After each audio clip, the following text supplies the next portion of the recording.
And ayan, natapos na yung ulan. Tingnan natin yung ating dito. Wow, punong-puno na naman yung ating tubigan, ano. So ayan, katatras lang ng ulan. Kita nyo, meron pang mga basa-basa dito sa ating garden, ano.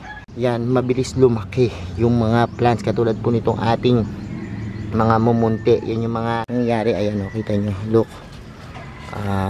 Kita nyo.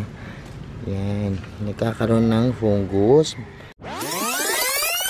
Hello everyone, this is Sir Misunabi ni Dino Park in Garden and welcome back sa ating YouTube channel. And for today's video, ano ba gagawin natin? Katatapos lang po ng napakalakas na ulan dito sa amin, ano. At sa ibang parte ng ating bansa, hindi pa umuulan, pero dito po sa amin, ilang araw na nasunod-sunod yung ulan, ano. At papakita ko sa inyo yung ating mga snake plants after the rain, ano. At bisitahin natin sila kasi minsan good sa kanila yan, minsan naman bad, ano. Mamaya explain ko sa inyo sa ating pagbalik. Kaya ako ready na kayo mga ka-MVP, tutok lang po.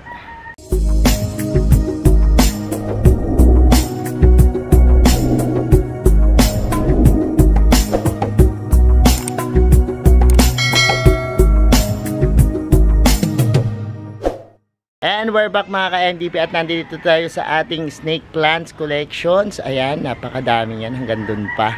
At ngayon bisitahin natin sila kasi natapos na naman yung ulan. Tingnan natin, ano, mag-plant patrol tayo dito sa ating mga alaga. Tara, samahan nyo ako. And ayan, natapos na yung ulan. Tingnan natin yung ating dito. Wow, punong-puno na naman yung ating tubigan, ano. At ayan, kita nyo. Meron naman tayong pandilig, meron naman tayong naipon na rainwater. So ayan, katatras lang ng ulan. Kita nyo, meron pang mga basa-basa dito sa ating garden, ano.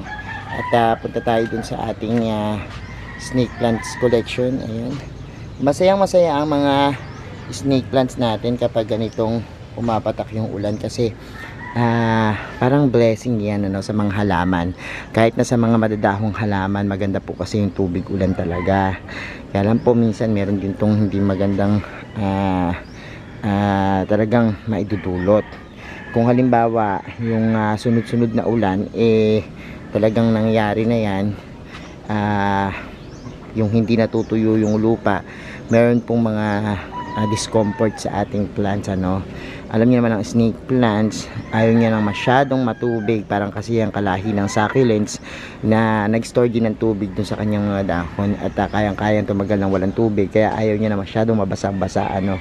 Anyways, ikutin natin yung ating plants, pero so far magaganda naman sila. Kita nyo yung mga tubig ulan din. Ang benefits niyan, nagpapaganda yan ng tingkad ng kulay ng halaman, tulad po sa mga snake plants, ano, na variegated. Mas napapadilaw sila, no, at napapaganda. Ito rin po yung pagkakataon na maganda yung tubig ulan dun po sa mga kaliskis na tinatawag, ano, yung kaliskis na makikita natin doon sa mga dahon. At kasi po yung mga tubig ulan, may properties sila na nilalayuan ng mga insekto, no, tsaka ng mga peste. So yan, bagay na bagay kapag umuulan, pansinin nyo, lesser yung kaliskis na nakukuha, no. Ayan, pag may namumuong mga kaliskis na yan, yan ay simula sa scale insect. Yan, pag nahugasan yan, maganda yung tubig ulan, ano. At sabi ko nga, yan, mabilis lumaki yung mga plants. Katulad po nitong ating mga mumunti. Yan yung mga nakuha natin sa propagations, pop propagations, na tumubo sa ating mga snake plants. Ang ganda po nung epekto sa kanila. Kapag halimbawa na ulanan po yung mga yan, ang bibilis lumaki, no, ng mga snake plants natin. Tsaka makita nyo yung development, ilang buwan lang, ang ganda na.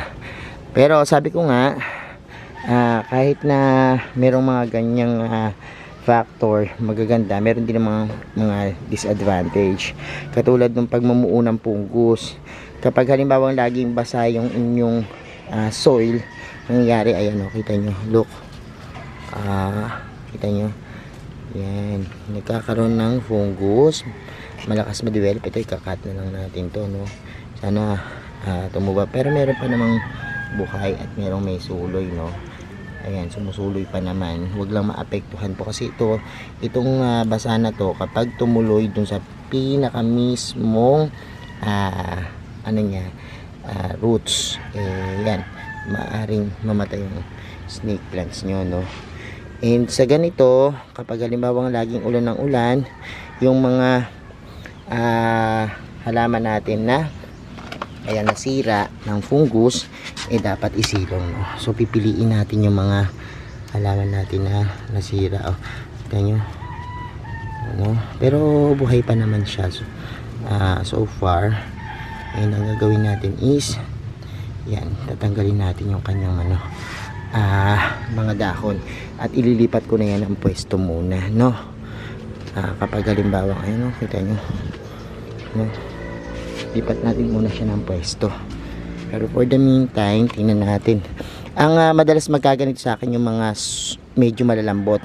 Kasi pansinin nyo, pinaklasify ko sila yung matitigas kong mga sansevieria, sa mga malalambot yung dahon, sila yung mas madalas apektuhan ng ganyan, yung pagka sira ng dahon, ano. Anyways, dapat gupitin na natin yan. And ang dami ko pa namang mga plants na ganyan na merong mga tatanggalin ko na sila, pero iba naman dito lumaki na, no. And ito yung mga matatagal na plants, for example yung mga ito yung mga millionaire snake plants natin na napakadami na. Yun yung maganda sa kanila, yung tubig ulan, ano, kaya tuwang-tuwa sila. Ito nga yung mabilis kumapal sa akin, yung mga varieties na ganyan kapag halimbawang tag-ulan, no. Talagang kakaroon sila ng pagdami at pagsibol. Ito rin namang isa, nagkaroon na ng pops na naman yung ating isang naman dito. Actually ito yung mother plants, ito yung baby niya, no. Look, no, ganda, no. So ngayon meron na naman siyang tumubo na isa na baby, no.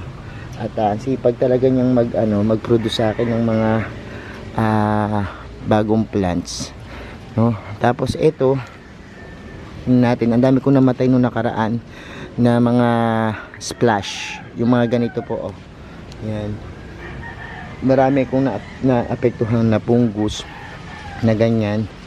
And sana ngayon yan, gumanda sila, no. Actually kapag yung mga halaman po bagong transplant, yun yung madalas kapitan ng mga ganyan, yung mga bagong ripat. Pero pag naging stable naman yung inyong mga snake plants, yan, makakasanayan na po niya yan, no. Isa pang hindi maganda kapag naman uulan sa mga snake plants, yung pag nagputol. Kahapon nagputol tayo, buti na lang hinabulan ko po siya ng yan, Turoge Blue or fungicide, no.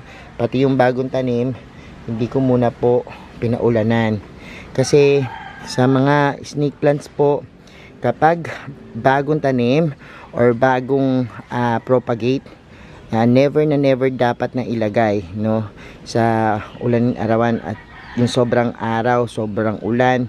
Bakit? Dahil possible na mamatay yung halaman nyo, no, dahil wala pa yung sobrang strong na roots para mag-survive, no. So ang payo ko, katulad nung pagputol natin kahapon, kung napanood nyo do sa last video natin about sa ating napakagandang andaman, yan, ugaliin na lang yan ng fungicide yung ating plants para may laban siya, no. Hindi siya kapitan ng fungus, kasi kapag hindi po natin yung ginawa, maaring magkaroon ng paglambot yung ating pinagkatan o magkaroon ng fungus, tapos lumambot, mamasa-masa at mamatay. At ganoon din po kapag halimbawa yung isang pinutol naman natin, yan, nabasa ng ulan, maari po rin mamatay, no. Anyways, ayun yung ating mga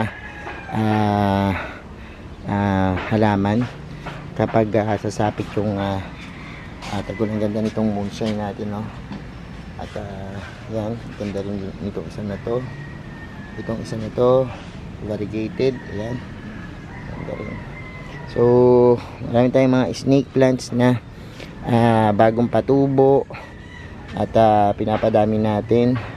Pero so far ngayon, ang talagang focus natin is maihiwalay naman yung mga ibang siksika na, no. Katulad nito, nag-anak-anak na, And yan, marami tayong for propagations na tinatawag para dito sa mga snake plants, ano. Titingnan natin kung ano yung mga lessons na ma-share ko sa inyo pagkatapos nitong ating yan, pagtutok dito sa ating mga snake plants, kasi ito puro sunod-sunod na video tungkol sa snake plants yung ating papalabas dito, kaya tutukan nyo po, ano. So ayan mga ka-MDP, napanood yun na yung ating video after the rain. Nakita natin yung ating mga snake plants collection dito. At yan, nagandahan ba kayo dun sa mga snake plants natin? Yung iba nga lang medyo pumapangit, pero sabi ko sa inyo, may mga pros and cons yung pag-ulan. And dapat agapan nyo, no? Para halimbawa kung gusto nyo maglagay kayo ng extra shaded net, no? Or plastic na pansala sa ulan. Kung gusto niyo naman, yan, itabi-tabi nyo sila, ilipat ng pwesto dun sa mga alanganin, ano. Pero sabi ko nga sa inyo, iba-ibang scenario sa ating mga snake plants. Kung sa tingin nyo hindi sila nag-grow during rainy season, ipasok nyo sila, no, or nagkakaproblema sila, ipasok nyo sila, no. Pero kung halimbawang sila naman ay stable na at talaga naman pwedeng ulanin, arawin na, wala na problema, yan po, hayaan nyo lang sila dahil mas lalaki po iyan at mas gaganda. So ayan, thank you so much sa ating mga ka-MDP na nanonood, nagla-like, nag-share at walang sawang sumusuporta sa ating mga video, no. Sa mga hindi pa po nagsasubscribe sa ating YouTube channel, kung bet na bet nyo po ganitong usapan, plants and gardening, mag-subscribe na po kayo, no. Huwag nyo pong kalimutang i-hit yung notification bell para laging updated sa aming latest uploads, pati po sa iba't iba nating social media accounts, sa ating TikTok, Instagram, Facebook pages. Search nyo lang po Hermes Sunao or Mini Dino Park and Garden, makikita nyo na yan. Salamat ng maraming mga ka-MDP, and this is Hermes Sunao, nagsasabi sa inyo ng happy planting. Bye!